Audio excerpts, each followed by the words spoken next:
Basuki Cahayapurnama rencananya akan dipanggil oleh DPRD DKI Jakarta terkait kasus UPS. Informasi selengkapnya kita bergabung dengan Yarnes Foni. Yarnes, apakah Ahok siap dipanggil oleh DPRD kali ini? Ya Yohana, benar sekali tadi Basuki Cahayapurnama Gubernur DKI Jakarta menyatakan bahwa siap jika dipanggil oleh DPRD. Tapi kami belum mendapatkan informasi kapankah DPRD DKI Jakarta akan memanggil Gubernur DKI Jakarta terkait dengan kasus UPS. Beberapa waktu lalu di media dikatakan bahwa ada 2 kasus korupsi di Pemprov DKI Jakarta sewaktu kepemimpinan dari Basuki Cahayapurnama. Yang hal itu dikatakan oleh Abraham Lunggana. Dan tadi kami nyatakan bahwa kapanpun Basuki Cahayapurnama jika dipanggil oleh DPRD akan datang ke kantornya untuk memberikan pemaparan tentang APBD 2015 atau APBD P 2015 atau bahkan APBD 2016. Dan beberapa waktu lalu tadi juga Ahok menyatakan bahwa siap jika kemarin sewaktu panas-panasnya hak angket akan berbicara terkait hak angket ataupun buka-bukaan mengenai hak angket yang kemarin dikatakan memanas juga antara DPRD DKI dan juga Pemprov DKI Jakarta. Dan juga tadi kami mendapatkan informasi bahwa kapanpun memang belum ada informasi kapan akan dipanggilnya Basuki Cahayapurnama. Jika beberapa waktu lalu Ahok dikatakan bahwa oleh Abraham Lunggana bisa ditetapkan sebagai tersangka atas kasus UPS, Ahok juga mengatakan bahwa Abraham Lunggana merupakan jika menjadi polisi bintang 2 atau bintang 3 merupakan bareskrim yang ngaco. Berikut petikan wawancara Basuki Cahayapurnama akan kesiapannya jika dipanggil oleh DPRD DKI. Sesuai prosedur ya kita harus datang. Kalau soal UPS ya saya ketawa aja DPRD panggil saya. Ya kan? Kenapa? Jadi sebelum kita membuat APBD atau merevisi APBD, itu harus ada nota kesepahaman antara gubernur dan DPRD. Nah kasus UPS di dalam nota kesepahaman, kan sudah saya coret, ingat nggak 2014 awal begitu masuk saya ganti Pak Lasro di dalam. Lalu Pak Lasro mencoret ada 3,4 triliun atau berapa itu loh. Lalu kita membuat APBD perubahan. Ada nota kesepahaman KUA PPAS dengan Ketua DPRD Pak Ferrier waktu itu.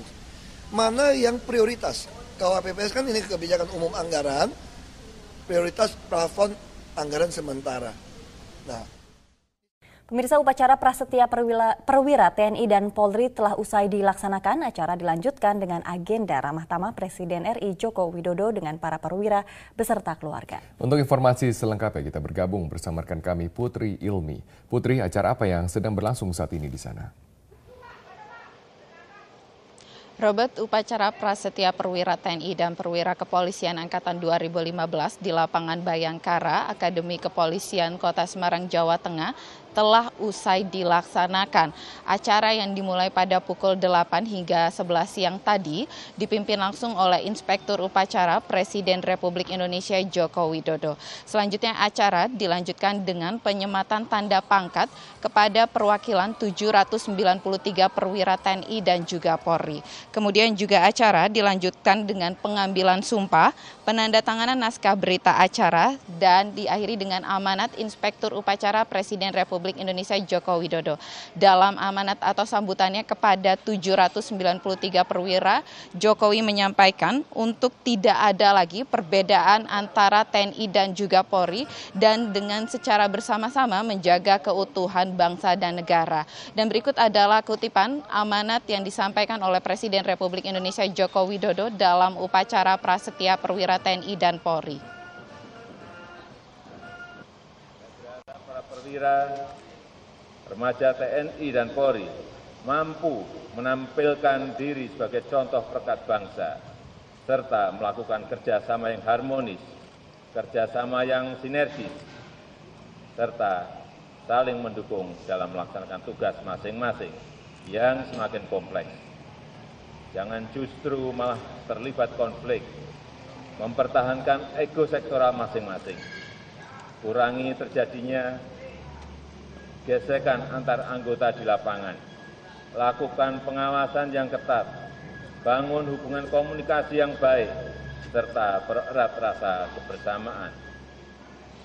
Robert, salah satu hal penting dalam upacara prasetya perwira TNI dan Polri ini adalah pemberian penghargaan Adi Makayasa kepada 4 prawira remaja dari TNI dan Polri yang memiliki prestasi terbaik dalam 3 aspek, yakni aspek pendidikan akademis, jasmani, dan juga kepribadian atau mental. Yakni dari 4 praspa ini diantaranya adalah dari Angkatan Militer, Letda Infanteri Angger Panduyuda yang merupakan putra kedua pasangan Iswadi dan Dei Supriyanti, lulusan SMA Taruna Nusantara yang beralamat di Watu Gilang, Desa Mulusan, Kabupaten Gunung Kidul. Kedua orang tuanya bekerja sebagai seorang guru di salah satu desa di Gunung Kidul. Dan dari Angkatan Laut, Letda Laut Adiaksa Yudhistira yang merupakan putra kedua pasangan Utomo Sidi dan Sri Suparmi, lulusan SMA Taruna Nusantara yang beralamat di Kalongan Wetan, Karanganyar. Sang ayah dan ibu bekerja sebagai seorang guru. Dari Angkatan Udara, Letda Dito Sigit Kuncoro yang merupakan putra kedua pasangan Setio Wibowo dan Rahayu, lulusan SMA Taruna Nusantara yang beralamat di Perum Poplang Purworejo. Sang ayah merupakan PNS DLAJ dan sang ibu berprofesi sebagai guru. Dan yang berasal dari Akademi Polisi, Ibda Fauzi Pratama, putra pertama pasangan Iwan Jumhawa dan Meiti Damayanti, merupakan lulusan SMA Taruna Nusantara yang beralamat di Cipedei, Subang. Sang ayah bekerja sebagai pelatih pebulu tangkis dan ibu adalah seorang dokter.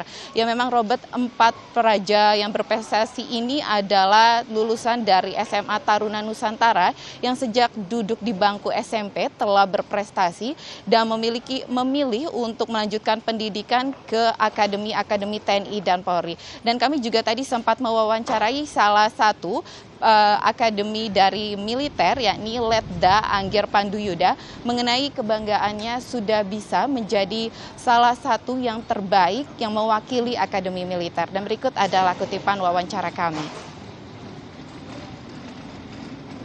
Predikat Adi Makayasa jadi tanggung jawab baru bagi saya, kan banyak yang memantau, sehingga nggak mungkin untuk saya berbuat pelanggaran. Saya harus bekerja seprofesional tugas untuk Angkatan Darat. Kemudian menjadi motivasi bagi saya lebih untuk selalu berbuat yang lebih baik. Ya Robert, usai upacara prasetya perwira TNI dan Polri, Presiden Republik Indonesia Joko Widodo melanjutkan acara Ramatama dengan para keluarga dan juga para prasetya perwira TNI dan Polri yang dilakukan secara internal di gedung Bayangkara dari Akademi Kepolisian. Kembali ke studio. Baik, terima kasih Putri Ilmi atas informasi Anda. Selamat siang pemirsa, Anda menyaksikan Headline News pukul 14 waktu Indonesia Barat. Hari ini Komisi Pemberantasan Korupsi mengagendakan pemeriksaan terhadap sejumlah saksi dan tersangka kasus korupsi. Dan pagi tadi kuasa hukum OCK Ligis Johnson Panjaitan terlihat di gedung KPK. Untuk laporan selengkapnya kita bergabung bersama Dade Salampesi di gedung KPK Jakarta Selatan. Dade, apakah hari ini ada pemeriksaan terhadap OCK Ligis? Hari ini Komisi Pemberantasan Korupsi memang mengagendakan untuk memeriksa salah satu tersangka kasus suap Hakim PT UN Medan di Sumatera Utara, yaitu pengacara kondang OCK Ligis. Namun sampai saat ini sekitar pukul 2 siang waktu Indonesia Barat, OCK Ligis belum terlihat di gedung KPK. Tapi pagi tadi sekitar pukul 11 waktu Indonesia Barat, salah satu kuasa hukum OCK Ligis yaitu Johnson Panjaitan terlihat meninggalkan gedung Komisi Pemberantasan Korupsi. Dan usai memberikan keterangan, Johnson dan timnya membagikan salinan surat terbuka yang menurut mereka salinan surat terbuka ini ditulis langsung oleh OCK Ligis yang ada di Rutan Guntur, Jakarta. Dalam surat tersebut, OCK Ligis menjelaskan bahwa pagi tadi sekitar pukul 9 waktu Indonesia Barat, dia memang dijemput oleh tim KPK untuk dibawa ke KPK guna menjalani pemeriksaan. Namun lagi-lagi OCK Ligis menolak untuk diperiksa KPK sama seperti kemarin. OCK Ligis berdalih bahwa sesuai dengan pasal 66 KUHP, tersangka atau terdakwa tidak dibebani kewajiban pembuktian. Dan dia juga mengemukakan sejumlah alasan mengapa sampai saat ini dia tidak mau diperiksa oleh KPK. Di antaranya kesehatannya yang sedang mengalami gangguan, khususnya mengenai tensi darahnya yang tidak stabil. Selain itu juga menurut OCK Ligis dan tim kuasa hukumnya, dia sudah mengajukan kepada KPK agar diperbolehkan untuk menjalani perawatan di RSPAD Gatot Subroto. Namun sampai saat ini belum diberikan jawaban oleh KPK. Selain itu menurut OC Kaligis, 2 alat bukti yang ada yang menjadi dasar penetapannya sebagai tersangka juga sudah cukup sehingga dia tidak mau diperiksa oleh KPK. Dan pada 14 Juli lalu OC Kaligis juga sudah di BAP tersangkakan oleh KPK walaupun ditolak oleh pihak OC Kaligis. Dan 2 hari yang lalu menanggapi penolakan pemeriksaan oleh OC Kaligis ini, pihak Komisi Pemberantasan Korupsi juga mewacanakan untuk menambahkan pasal pidana pemberat atas ketidakkooperatifan OC Kaligis untuk diperiksa oleh KPK. Pihak KPK mewacanakan akan menambahkan pasal 21 Undang-Undang Tipikor yang berbunyi mengenai orang yang mempersulit proses pemeriksaan atau penyidikan. Dan pada 27 Juli lalu juga tim kuasa hukum OC Kaligis sudah memasukkan permohonan pra-peradilan ke Pengadilan Negeri Jakarta Selatan. Dan menurut Pengadilan Negeri Jakarta Selatan rencananya pada Senin 10 Agustus mendatang sidang perdana pra-peradilan penetapan tersangka OC Kaligis akan digelar untuk pertama kalinya. Berikut ini ialah kutipan pernyataan dari kuasa hukum OC Kaligis, Johnson Panjaitan, beberapa saat usai meninggalkan KPK. Pra-peradilan gugur itu sebuah resiko, tapi yang jelas kami berupaya memperjuangkan hak asasi dan mengkoreksi prosedur. Ya, bukan berarti kalau pokok perkara itu masuk terus persoalan-persoalan yang kami komplain atau kami persoalkan itu gugur. Ingat ada mekanisme Komnas HAM juga, ya. Misalnya apa? Misalnya yang menyangkut perampasan kemerdekaan dan soal isolasi. Ya, isolasi itu banyak hak dasar yang dilanggar. Ya, harusnya lembaga isolasi itu tidak pernah ada karena klien saya itu tahanan kan. Jadi azasnya praduga tidak bersalah. Untuk 2 tersangka lainnya dalam kasus ini yaitu Gatot Pujo-Nugroho dan juga istrinya Eva Susanto, KPK mengagendakan akan memeriksa mereka pada Senin 3 Agustus mendatang. Demikian Gilang, kembali ke Anda.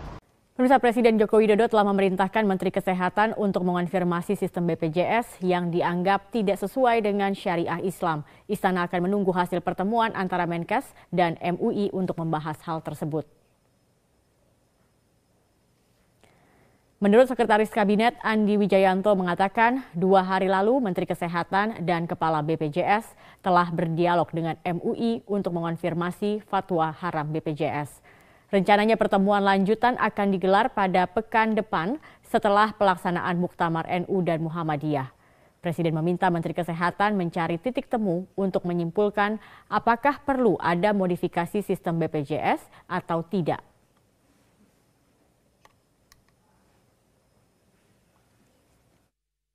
Cari titik temunya, akan cari titik temu di mana poin-poin yang diungkap dalam kajian MUI itu akan disampaikan dan akan dipelajari apakah memang harus ada modifikasi atau memang sudah cukup dengan sistem yang ada. Tapi dialognya baru akan dilanjutkan kembali minggu depan. Kemarin ketika mendengar kabar ini Presiden tanggapannya, Mas? Itu memerintahkan kedua pejabat itu untuk segera melakukan dialog dengan MUI. Ada waktu untuk mendapatkan solusi titik temunya? Sesegera mungkin, tapi karena MUI-nya kemudian meminta dialognya dilanjutkan minggu depan, jadi kami tunggu hasil dialog antara ketiga pihak terkait.